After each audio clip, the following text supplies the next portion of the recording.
So, we're here back for number 2 of the Average Joes. I don't know, we want to call it Josettes. I'll be Josephina. Josephina. So we're going to start this off. My buddy Evan Bullock. He's the man that started my career of what that is. He's the man that started the tomatoes going in my face. And, good man, electrician, down for the community.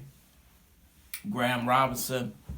Met him on Facebook, one of my biggest supporters. Can they see the shirt, please? Twist around, if you don't mind.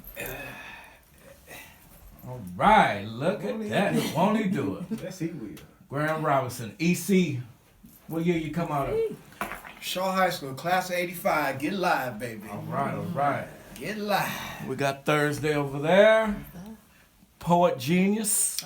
Thank you. And she's a skit genius. She died on the video before. Oh, she was good. Yeah.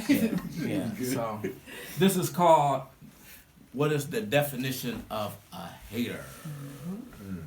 I don't think we this might have to be part 2, part 3, part Right. 8. There's a lot going on with the haters. So we just gonna skim In the surface. So, okay the shirt. Haters make you greater. Having anger towards everyone reaching success. wow. Wow. Yeah. So you need the haters. Yes. I was telling him, not complaining, but he was like, D, we talked about it. You knew they was coming. And I knew as far as with the haters that whatever, you can have cake, you can have a pie, you can have ice cream, anything sweet is salt in the ingredients. You need that. To balance it out. You need that. They're everywhere. Just like you mentioned, you gotta have them. I love my haters. They make me who I am. If I didn't have them, I wouldn't be who I am right now. When it comes to my career, when it comes to my kids, when it comes to just everything I have in my life, you know what I'm saying? They make me push harder. They're inspiration in a sense. They inspire me to do better. They inspire me to be greater. Absolutely. So Absolutely. I love y'all. Yeah. Keep on hating on me. If you don't got nobody to hate on, I'm your guy. It's inspirational. Just like everybody here at this panel said, it's inspirational.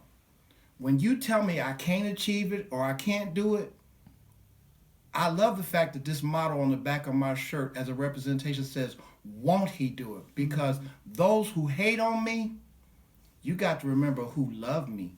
Greater is he that's in me. And that's the creator. Exactly. And he the one made it possible for all of us. Like I'm gonna quote Drake, okay?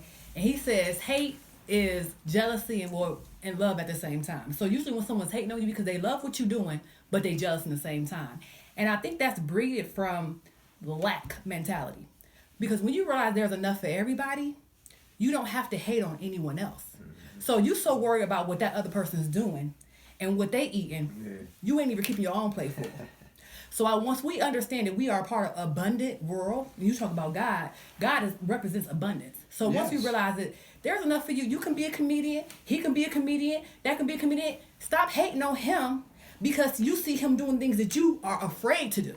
So not only do I think it represents lack, but it represents fear. Fear is a powerful thing, and I think the reason why a lot of people hate on you because they see you doing something like, well, why don't I have the courage to do what you do? What you do in your comedy and poetry is that it takes courage to get in front of people and say, I want to go ahead and speak my voice. And when people see you doing it, they're like, well, why can't I do it? And instead of saying, why can I do it? Or can you help me do it? Like this man came to you and say, you inspire me. He didn't hate on you. He said, you inspired me. Why can't they come and say, you inspire me. I like what you're doing. How can I do the same thing you're doing? And once people we can break down the foundation of what it really is, because there's so many different particles that kind of come into hate, we can probably just eliminate that. So I know there's hate there, but I focus on, okay, how can we create this utopia? I live in this utopic mindset that things can be perfect, but how can we create this utopia where there's no more hate anymore? And I might not be able to accomplish it, but I can take the steps to accomplishing a world where there's no hate, maybe. Yeah. My thing, as far as accomplish what a lot of people don't know, Martin Luther King, one of the most peaceful man to this, was stabbed True. by a black lady at a book signing by envelope opener, and he has a speech called if I breathe, if I sneezed, then he wouldn't make it and see all the different monuments and all the history because he was that close to death. Wow. Stabbed at a book signing. I guess that means I'm gonna get shot at a comedy club. If he got stabbed, What you got coming? When I first ran across you, D, I didn't hate on you.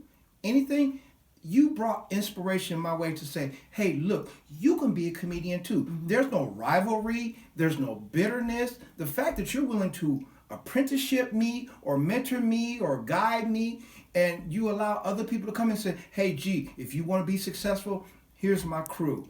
These are the people that helped me get to where I'm at. this girl told me, she said, "Oh, Steelers fan, I'm Cleveland. I support Cleveland. Teams. You support Cleveland teams. Right. How many Cleveland artists do you have in your tape deck? Okay. CD, playlist? How many Cleveland artists that you been to a show?" She said, "But it ain't none out. It's thousands." Right. Right. She said, "I don't know where they." No, she said the only ones that's good is Bone and somebody else. But you went to the Browns game. They 0-16. You went to their mini camp, training camp. So why don't you support Support your own. your own? So don't say you Cleveland all. Say you Cleveland teams. Yeah. You know what I'm saying? Because they're too close. Once again, I'm at the barbershop. Dude is wrong. Oh man, that video, man, my wife. And then another guy start laughing. He like, "Yeah, I saw that video too." He said, "That's him."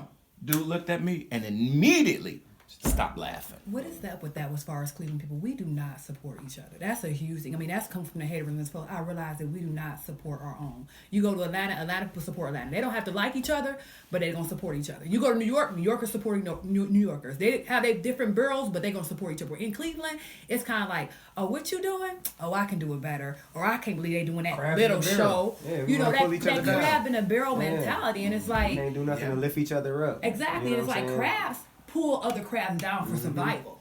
So why do we constantly gotta have a survival mindset that we gotta pull somebody down? Program. Just like I don't care if you're a product of East Cleveland or not versus Cleveland Heights. When D told me he was from Heights, I didn't hate on him. No. When I was coming up in high school, we had these school rivalries. There was Glenville versus Shaw. There was Heights versus Shaw. You know, Kennedy this versus stuff Shaw. is just. Everybody versus us. It's but the thing is, the common denominators, we're all schools. At the end of the day. The football rivalries, the fights, all that stuff to me is silly. Yeah. I mean, there's some healthiness as far as competition. There is healthy competition I think that needs to be breeded, but it just needs to have that balance. I think it got a little bit out of control within our community. It's just like too much against each other, you know? Yeah. Yeah. So, part one of that is we could talk on and on and on. And unfortunately, this can go on and on and on. But we need to stop it. Right. We don't have the power to stop everything, but what's going on in our area, we can stop that.